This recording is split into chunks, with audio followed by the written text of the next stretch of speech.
Hello दोस्तों, आप देख रहे हैं सास बहू की अनबन आपके अपने चैनल पर। ऐसी ही सास बहू की कहानियाँ देखने के लिए वीडियो को लाइक करें, शेयर करें और चैनल को सब्सक्राइब करें। बेल आइकन का बटन दबाना ना भूलें। धन्यवाद। अमीर बहू की गर्मी और गरीब सास की गर्मी। एक दिन नीरज आंखों को मलता हुआ उठता है, तभी राखी उस पर चिल्लाते हुए कहती है, पता नहीं वो कौन सी मनहूस घड़ी थी जब मैंने तुमसे शादी के लिए हाँ कर दी। इतनी भयंकर गर्मी है और तुमसे एक एसी तक नहीं लगाया जाता। मेरे डैडी मुझे अच्छा खासा एसी दे रहे थे, लेकिन तुम हो ना, तुम्हें तो अपनी सेल्फ रिस्पेक्ट ज़्यादा प्यारी है। अरे अगर हम उनसे एक एसी ले भी लेंगे तो तुम्हारी कौन सी इज्जत घट जाएगी। इतनी भयंकर गर्मी में तो मुझसे सोया भी नहीं जाएगा। मैं तो आज ही अपने डैडी को फ़ोन करूँगी और अपने रूम में एसी लगवाऊंगी। तुम्हें जो मन आए वो करो। एसी की ठंडी हवा में सोना है तो सो, लेकिन मुझसे ये उम्मीद बिल्कुल मत रखना कि मैं भी उसी एसी वाले कमरे में सोऊंगा। नीरज, ऐसा कहकर तुम मुझे ब्लैकमेल कर रहे हो। अरे मेरे डैडी कौन से पराये हैं? मैं उनकी बेटी हूँ। अगर वो मुझे कुछ दे भी देंगे तो उसमें बुरा क्या है? बड़े अच्छे से जानता हूँ मैं तुम्हारे डैडी को। वो एसी देने के बहाने जो पीठ पीछे मेरी गरीबी का मजाक उड़ाएंगे उसका क्या। और वो तुम्हारी अमीर घमंडी बहन, वो मेरा मजाक उड़ाएगी सो अलग। मुझे अब तुम्हारा कोई बहाना नहीं सुनना। मैं अपने डैडी को फोन करने जा रही हूँ। राखी, तुम्हारा रोज रोज यूं अपने डैडी को फोन करना ठीक बात नहीं है। ओफो, तुमसे तो बहस करना ही बेकार है। तभी राखी किचन में जाती है और फ्रिज खोलकर कहती है, उफ, अब इस फ्रिज को क्या हो गया? ये क्यों नहीं चल रहा? राखी बहू, आज सुबह से लाइट नहीं है, इसीलिए पानी ठंडा नहीं हुआ है। उफ, ना जाने किन गरीब लोगों से पाला पड़ा है। इस घर में तो कुछ भी ठीक नहीं रहता। चलिए अब हटिए आगे से, मुझे और नींद आ रही है। मैं सोने जा रही हूँ। और हाँ, कोई भी मुझे जगाएगा नहीं। जब मेरा मन होगा मैं तब उठूँगी। और मुझसे ये उम्मीद तो बिल्कुल मत रखना कि मैं इतनी सड़ी हुई गर्मी में रसोई में खड़े होकर खाना बनाऊँगी। चलो अब जाने दो मुझे। ये मेरी ही गलती थी माँ, जो मैंने एक अमीर लड़की से प्यार किया और उससे शादी भी की। नीरज बेटा, बहू को अपने यहाँ आए हुए दिन ही कितने हुए हैं। अभी उसे थोड़ा वक्त लगेगा, फिर धीरे धीरे सब ठीक हो जाएगा। तुम्हारी माँ सही कह रही है बेटा, अभी उसको एडजस्ट होने में टाइम लगेगा। ये लो बिंदु, मैं बाजार से कुछ सब्जियां लाया हूँ।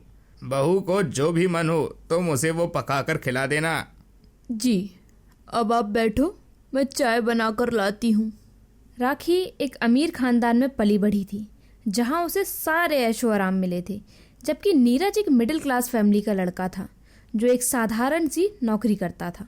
उसने शादी से पहले भी कई बार राखी को अपने हालातों के बारे में बताया था, लेकिन राखी उस वक्त नीरज के प्यार में इस तरह पागल थी कि उसने नीरज की बातों को गंभीरता से नहीं लिया। राखी ने जबरदस्ती अपने घर वालों को मनाया और नीरज से शादी कर ली।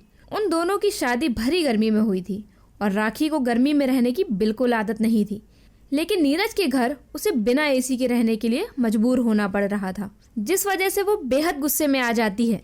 एक शाम बिंदु राखी से कहती है, राखी बहू, मैंने तुम्हारे लिए ये ठंडा शरबत बनाया है। मुझे नहीं पीना आपका ये शरबत वरबत। पता नहीं क्या बेकार सा चीनी का घोल बनाकर ले आती हो। तभी दरवाजे की घंटी बजती है। लगता है मेरा सामान आ गया। अब हटो भी सासू माँ आगे से, जब देखो रास्ता रुककर खड़ी हो जाती हो। राखी जल्दी से दरवाज़ा खोलती है। अरे आ गए भैया, लाइए लाइए, यहाँ रख दीजिए। और फिटिंग कौन करेगा? बहू, नीरज ने कहा तो था तुम्हें थोड़ा इंतज़ार करने को। उसने एक दुकान वाले से किश्तों में एसी लेने की बात कही है। अगर मैं आपके बेटे के भरोसे रही तो मुझे तो एसी फिर भरी सर्दियों में ही नसीब होगा। अच्छा भैया, इंस्टॉलेशन हो गई तो अब ज़रा ऐसे ऑन करके भी दिखाना। वाह वाह, अब आई ना कूल कूल फीलिंग, अब आएगा मज़ा। अरे डैडी का फ़ोन भी आ गया। हेलो जी डैडी। हाँ, बहुत अच्छा एसी है और फिटिंग भी बहुत अच्छी हो गई है। Thank you so much daddy, love you, bye. Rakhi, ये सब क्या है? मैंने कहा तो था ना कि मैं जल्द ही तुम्हें एसी लगवा कर दे दूंगा। फिर तुम्हें अपने डैडी से कहने की आखिर क्या ज़रूरत पड़ गई? देख लेना, अब वो सारी दुनिया में ढिंडोरा पीटेंगे कि राखी का पति एक मामूली सी नौकरी करने वाला है। ऐसा कुछ नहीं है नीरज, तुम मेरे डैडी को गलत समझ रहे हो। एक तो वो बेचारे हमारे भले के बारे में सोचते हैं, ऊपर से तुम उन्हीं को भला बुरा कह रहे हो। अब हटो आगे से, मुझे मैंगो शेक बनाना है। डैडी ने मेरे लिए मैंगो भेजे हैं। उफ, अब इस खचाड़ा से मिक्सर में ही शेक बनाना पड़ेगा। लगता है अच्छा मिक्सर ग्राइंडर भी मुझे डैडी से ही मांगना पड़ेगा। नीरज बेटा, अभी बहू से कुछ मत कह। अभी वो नई नई है, उसे थोड़ा टाइम लगेगा। तू कुछ बोलेगा तो बेकार में बात बढ़ेगी। अभी उसको जैसा ठीक लगता है उसे करने दे। एसी के लिए भी उसे कुछ मत कहना। उसके डैडी ने बड़े प्यार से दिया है। अगर कुछ कहा तो उसे बुरा लगेगा। अपनी माँ के समझाने पर नीरज उस कमरे में सो तो जाता है, लेकिन उसकी आंखों में बिल्कुल भी नींद नहीं थी। उसकी खुददारी को ठेस पहुंची थी। वो ये बात बहुत अच्छे से जानता था कि राखी के डैडी और जीजा बहन मिलकर उसका मजाक जरूर बना रहे होंगे। उधर नीरज के माता पिता भी चिंता के मारे नहीं सो पा रहे थे। नीरज की माँ उसके पापा से कहती है, सुनो जी, एक काम करो। आपके जो दोस्त है ना दीनदयाल, जिनकी वो बिजली के सामान की दुकान है, आप एक काम करिए, मेरे ये सोने के गहने लेकर जाइए और इनके बदले बहू के लिए सोने की मिक्सी और नया फ्रिज ले आइए। और आपको कसम है मेरी, जो आपने किसी को ये बात बताई भी तो। लेकिन अगर नीरज को ये बात पता चल गई कि तुमने बहू की इच्छा पूरा करने के लिए अपने सोने के कंगन बेच दिए तो उसे बहुत बुरा लगेगा। हम उसे कोई बहाना बता देंगे, लेकिन अगर बहू ने अपने डैड से ये सब कुछ चीज़ें मांग ली तो नीरज बेटे को बहुत बुरा लगेगा। मेरा बेटा सारा दिन मेहनत करके 25,000 रुपये कमाता है। मैं नहीं चाहती उसके ऊपर इन गर्मियों में इतना बोझ पड़ जाए। अभी बिजली का बिल, गैस का बिल, पानी का बिल भी भरना है। ना जाने इस एसी की वजह से इस बार बिजली का बिल कितना आएगा। अगले दिन राजपाल जाकर दुकान से नया डबल डोर फ्रिज और मिक्सी उठाकर ले आता है, जिसे देख राखी बहुत खुश होती है। ओह वाह, नया फ्रिज और मिक्सर ग्राइंडर, ये बहुत अच्छा है। चलो अच्छा है माँ जी, कम से कम आपने अपनी बहू के बारे में सोचा तो। वैसे मैं अपने डैडी से कह देती तो वो थोड़ा अच्छा क्वालिटी का भेज देते, लेकिन कोई नहीं, इन गर्मियों में इनसे काम चल जाएगा। अब मैं जल्दी से अपने लिए मैंगो शेक बना लेती हूँ। अच्छा पिताजी, कल से दूध ना ज़्यादा ले आया कीजिएगा। मुझे सारी गर्मियों में शेक बनाकर पीना होता है। मुझे ना बनाना, चीकू, मैंगो, ये सभी तरह के फ्रूट्स के मिल्क शेक बहुत पसंद है। नीरज, रश्मि दीदी जीजा जी का जन्मदिन सेलिब्रेट कर रही हैं। वो एक 7 स्टार होटल में पार्टी दे रही हैं। उन्होंने हम सबको बुलाया है। अरे राखी बेटा, हम सब चलेंगे। नीरज बेटा, बहू के घर वालों ने इतने प्यार से बुलाया है तो हमें जाना चाहिए बेटा। ठीक है पिताजी, जो आपको सही लगे। राखी सबके साथ जन्मदिन की पार्टी में पहुंचती है। राखी, अब तो तुम्हें गर्मी नहीं लगती होगी ना? डैडी ने एसी जो पहुंचा दिया है।